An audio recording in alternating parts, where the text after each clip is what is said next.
Good morning, everyone. Thank you for being with us today.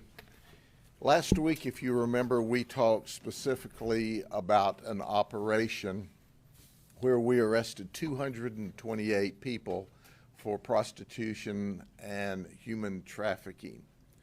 At the same time that operation was underway, we also had another operation underway where we were specifically searching out sexual predators, deviants who were focusing on or targeting or wanting to have sex with children. And that was our primary mission. And as I've said before, it takes a lot of people to put these operations on. And if we'd only arrested one person, the entire week would have been worth all the investment. But we arrested many more than that. But that's not possible without our colleagues and our partners. Today I have representing the Lakeland Police Department who worked with us, Ty Thompson, who is a captain. We also have Sheriff Crawford from Hardy County, Lieutenant Austin Leal from Auburndale Police Department, Lieutenant Dale Hampton from the Lake Wells Police Department, and then from the State Attorney's Office is Monica Smith. Brian Haas, the State Attorney, is simply the very best. And he thinks, like all of us think, that it is unacceptable for these sexual predators to roam around and attempt to engage in sex with children. He recognizes how dangerous they are. Now, Monica is the tiniest person of our group, but she's the baddest one. When she gets in court, she is going to hold these people accountable according to the law. And they may look at us for our size, but they need to look at Monica for her determination to keep the people and the children safe. And I appreciate Brian appointing you to that position. But today I'm going to go over some snapshots. And in addition to these folks that were arrested and the one that's wanted, I want you to understand that these folks are those folks. Those folks have already been through the system, and we're going to talk about them, but understand that these folks will be the new those folks, and some of them are already on that list. So let's go over and talk about a few of the ones we arrested. This is Willie Merill from Plant City. He's already designated as a sexual offender. So see, he's on this list because he's doing it again. But he was also on that list. In 2005, he was convicted of having sex against a 16-year-old child. Back in the day, he was sentenced to 1 year in prison and 9 years of probation, and then he was sent to us. In 2017, we arrested him for soliciting prostitution at one of our ops, much like this, but it was adults he was soliciting. In 2017, at the same time, we charged him for failure to register. So we charged him with new F3s, and believe it or not, for that misdemeanor 2, he ended up with 364 days in jail. Well, normal people would say, hey, I don't want any more of this. I've already been to prison. I'm on sex offender status. I've gotten caught again at an op. And they sent me back to the county jail for a year. But you know what? He is a classic example of how they never change their stripes. If they're not locked up, no matter what status we put them on, no matter how many times they have to check in, he's out seeking deviant sex with children. So, in this particular operation, he's online, which is a violation of his condition, and he sees an ad that our undercover people put online. And he goes to an undercover location thinking he's paying Dad $80 to have sex with his child, only 15 years of age. So he was charged with 2 counts of travel because the first day he traveled but didn't come to the operation. The second day he traveled, and that's when we arrested him. He was also charged with using a 2-way device. He was also charged with a felony of the 1st degree, human trafficking, commercial human trafficking, because he was going to pay to have sex with a child. He lawyered up immediately. He wouldn't talk with us. But in his possession, he had 4 $20 bills and a condom, which matched exactly what he needed in order to commit this crime. So you see, despite his various arrests, his various incarcerations, he's still at it. Well, now we've got him charged with a 1st-degree felony, and our goal is that he goes to prison. He's 45, a good 25 or 30 years, which is about the max you can get, would be good, unless we can get the judge to run his other charges consecutive. He needs never to breathe air outside of prison if we want our children in the United States safe. But then have I told you before about Larry Hayes? Larry Hayes is 41. He's from Plant City. He's married. Did you hear what I said? The man is married. He just retired from the Army on February of 23. He retired from the Army as a staff sergeant assigned to satellite systems analyst. And then he came back into the service working for the Department of Defense, working at MacDill in a high security area. He had security clearance. He came thinking that he was going to have oral and vaginal sex with a 15-year-old child, and he was going to pay her dad $250 for the privilege. Now there's a video we're going to look at. Do we have that keyed up now? To see him as he came into the lobby area of this hotel. Is it ready to show, or are we going to show it at the end? He doesn't have it queued up yet. Okay, we'll show it to you at the end of the operation. Keep in mind that he immediately tells us, I'm there to rescue her. Well, the reality is we rescued some child from him. He doesn't have any criminal history until this arrest. So he's charged with soliciting a guardian to travel, which is human trafficking. It's a 1st-degree felony, okay? Along with communications devices and that sort of thing. All right, next is Mando Kassi. He's 36. He's from North Carolina. He's married, and he is a TSA screener. That's right. You know the guy that you got to go through the line at the airports? This is him at Raleigh-Durham International Airport. This is who the federal government trusts to screen you. Makes you wonder when they want to do extra screening on children, doesn't it? So he thought he was going to pay $100 to Dad to have sex with her daughter. Well, so happens Dad and daughter are undercover folks, but what did we do? We saved children from being victims, because if he hadn't hit on our ad, he might have hit on another ad for a real child. And when we asked him what he was doing here, he said he was on his way to South Florida to attend a birthday party. Well, we don't have birthday parties at the county jail, and he didn't make it, and he's locked up. All of these guys I'm talking about are still in jail. They're not out. And then he sprung this on us like his DOD buddy.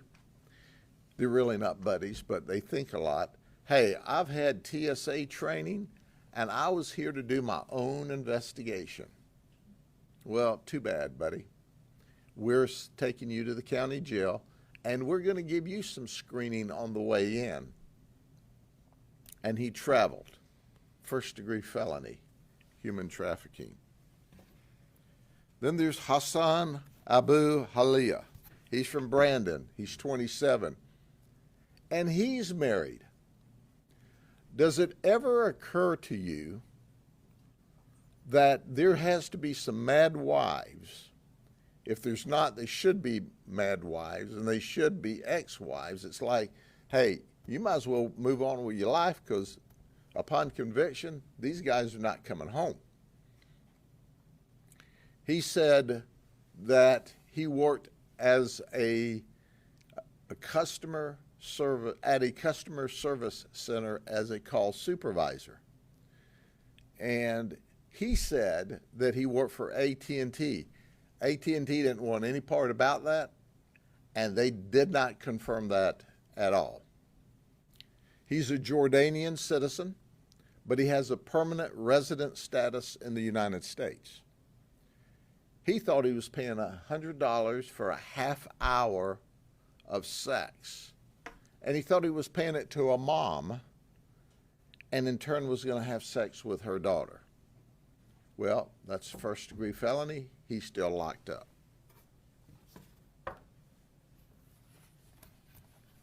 And then there's Lewis Nelson. He's 29 from Tampa. He said that he worked for Bosch and Loam in Tampa. And they would not confirm that. I don't blame them. I wouldn't want to take credit for this rascal being around either, but we confirmed it through pay stubs. And he also said he drove for Uber Eats. Now listen, folks. I know everybody's got to eat. But we see the weirdest dudes driving and delivering packages and Uber Eats. That they'll steal stuff. They'll try to have sex with your kids. You got to be careful who you invite to your house, because then they know where you are, and if they see your children, they see that too. But he solicited a guardian for sex. Oh, did you know that he's a Haitian citizen here on a work visa? We did an ICE notification just so that they would be aware. We also notified the Haiti government, like I'm sure they care, that he's here doing this stuff. But he's also locked up with a first-degree felony charge. And then there's Brandon Ray from Mulberry. He works at the school board as a mechanic. He did not travel, but he agreed to pay Dad $100 for sex. He said he was worried and scared to travel because he was scared of law enforcement in Polk County. He said, you know, that Grady don't play. Well, he's right about that. When we arrested him, he admitted, yeah, that's me. And then he tells the detectives, you know, I still respect that Grady Judd for all the work he does to protect children in this community. How many brain cells do you really have? I mean, like, you're the guy I'm trying to protect the kids from with my great detectives and those from the police departments. I appreciate you respecting me. I hope you like the accommodations at the jail. Just thinking out loud. He didn't travel because he was afraid. Then there's Manuel Kassi from Land O'Lakes. He's married. He's got 3 children, 17, 13, and 19. He's a laborer. He did not travel, but he was charged with unlawful two-way communications, using a computer to solicit a guardian for sex. He wanted to have sex with a 15-year-old child. You have children the same age. And he's out wanting to victimize other people's children. He was willing to pay $100 to have sex. He sent a screenshot of one advertisement that went out that was calling us out. And then this is his quote. That sheriff is a hard ass, end quote. and he doesn't play, quote again. Well, right on both counts. And he's also locked up, even though he didn't travel. He was afraid. So then there's John Adams. He's not in custody yet. John gets an extra big picture because he's outstanding.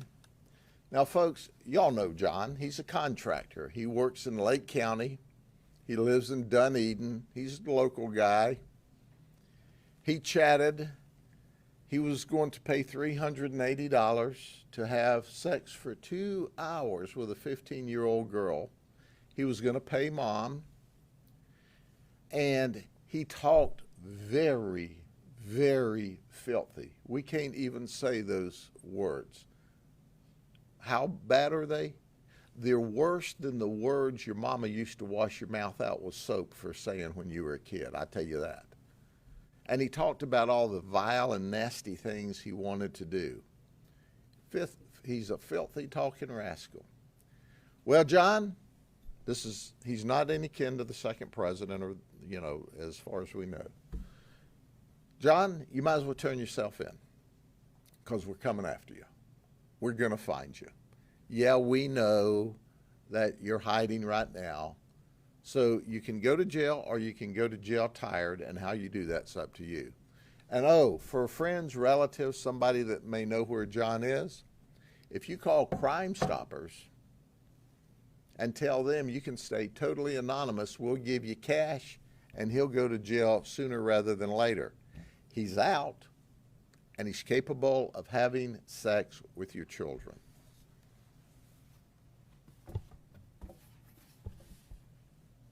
Now, I want to remind you of an independent press conference we did last week of Robert Miranda from Titusville. He was not a registered sex offender here, but he was living part-time here. And this is a guy that was masturbating and tried to get a little girl, a 9-year-old girl, into the car by saying, "Have you lost your puppy? Come look at this brown and black puppy." And the 9-year-old girl ran to a friend, and we charged him with a lot of things. This guy, as I explained last week, is horrifically dangerous. The courts yesterday just rejected his appeal for bond, so he's going to be in jail until he's tried. Our goal is to send him to jail forever, but guess what? In a different part of the state, he was on that list. And because of his conduct, there was new charges. He went here. He was not part of the operation, but he was one of the arrests of someone who was there. So when you look through the group over here, it's important to understand, and I want to underscore this, do not think across the Tampa Bay area that these numbers are any larger than the other metro areas per capita for the population. So you'll have greater numbers than us in Hillsborough or Orange because it's a greater population. But those kind of folks right there that we arrest, keep this in mind. There are 1,256 registered offenders in Polk County alone. 1,188 of the 1,256 are for trying to have sex with a child, or they did have sex with a child, and they served their time, and they have sexual offender registration. Of the 153 predators in Polk County, 126 of those charges were as a result of conduct against a child or threatened conduct against a child or a minor. Now understand, when you go on this list as an offender, you have to register twice a year. And we're supposed to go out and lay eyes on you by state statute once a year. In Polk County, our detectives go out and lay eyes on you 4 times a year, a lot more than the state requires. Predators also have to register 4 times a year, and we check on them 4 times a year in addition to the registration. But that's all we can do. This is the ones we know about. And of this 1188 and 126, or if you look at the totality, 1409, we arrest people every week for violating this status. So that was the other part of our operation, not just to catch the new ones, but to make sure where these folks are.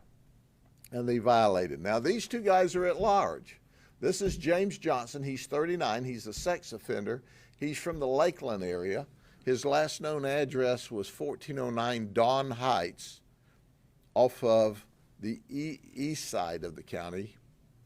But we don't know where he is. And that's part of his new criminal charges, which is an F3.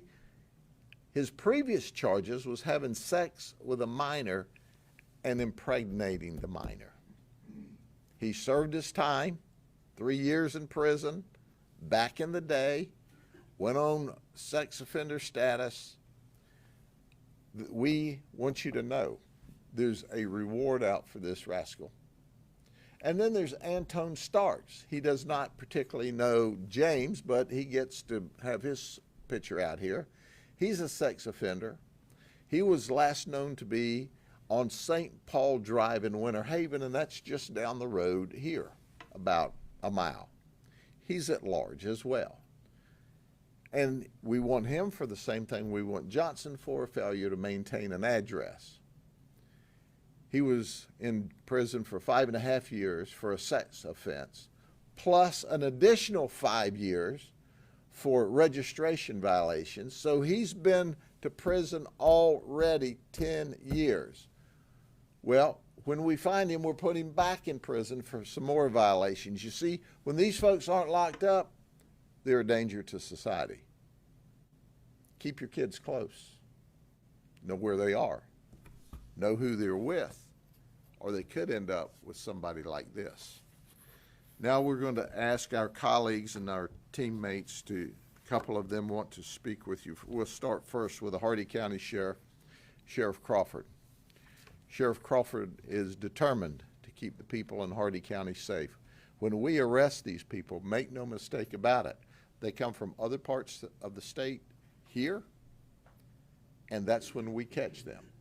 But whether it's Polk County or Hardy County, Hillsborough or Orange, wherever they are, if they're not locked up, they're dangerous. Sheriff? Thanks, Sheriff Judd. And what he says is true. It's an ongoing thing, and per capita, where violations are in Hardy County being smaller, of course, we have less violations, but they're out there. And I want to thank him and the agencies that helped out in this investigation and got these individuals off of the streets. What is happening with the children by these vile people it's inconceivable, really, and it's hard for people to understand why it happens. But again, with the state attorney's office, I'm thinking that we're going to do good and keep these people away from our children. Human trafficking is something that is on a lot of people's mind these days, and it's got to come to the forefront like it has here. And I want to again thank Sheriff Judd and the agencies that has helped out to keep these people off the streets. Thank you. Next is Captain Ty Thompson, a dear friend of mine and a professional law enforcement officer. His agency helped us immensely during this entire operation. Captain? On behalf of the Lakeland Police Department and Chief Sam Taylor, I'd like to say, as a representative of the Lakeland Police Department, that we were fortunate to have participated in this operation, as well as many operations in the past that Sheriff Judd has included us in. This operation happened to be in the greater Lakeland area, which benefits our agency and our community greatly. I would like to commend all the law enforcement agencies who participated in this operation and their continued efforts to keep our children safe in our community.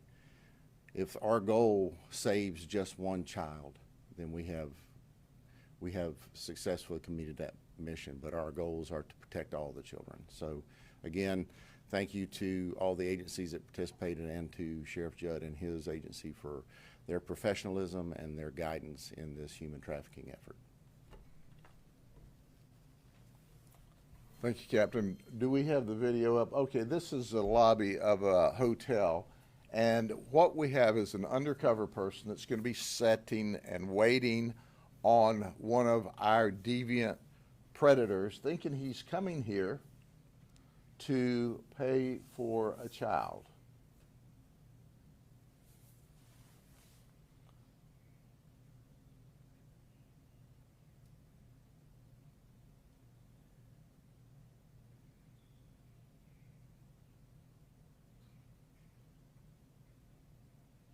You see, he's giving him the money, and when he gives him the money, he's going to escort him down to where he thinks it's a child in that room, but he's surprised that it's not a child. Like he's supposed to work, but instead he's just going to knock on the door, I guess. He doesn't know how to use the key. There you go. He's a slow learner.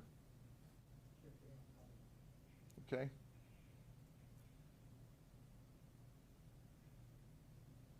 All right, and here's the second one. The lower corner is our undercover. He's blurred out. And in just a minute, there's a man coming in here who thinks he's going to pay Dad to have sex with his 15-year-old daughter. And here's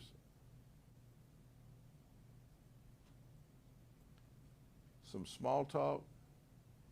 I'm going to go have sex with your daughter.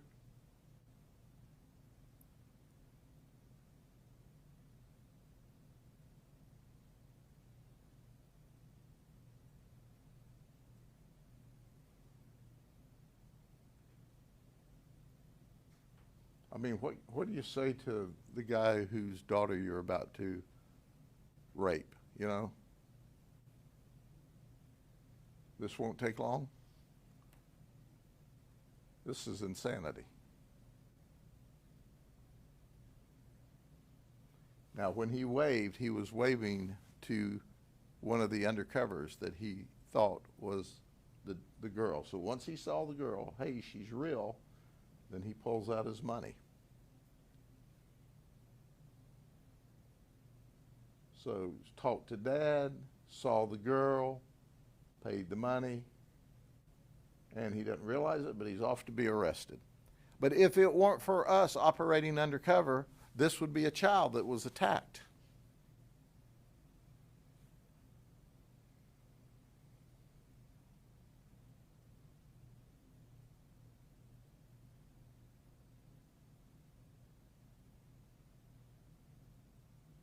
Calmly, coolly.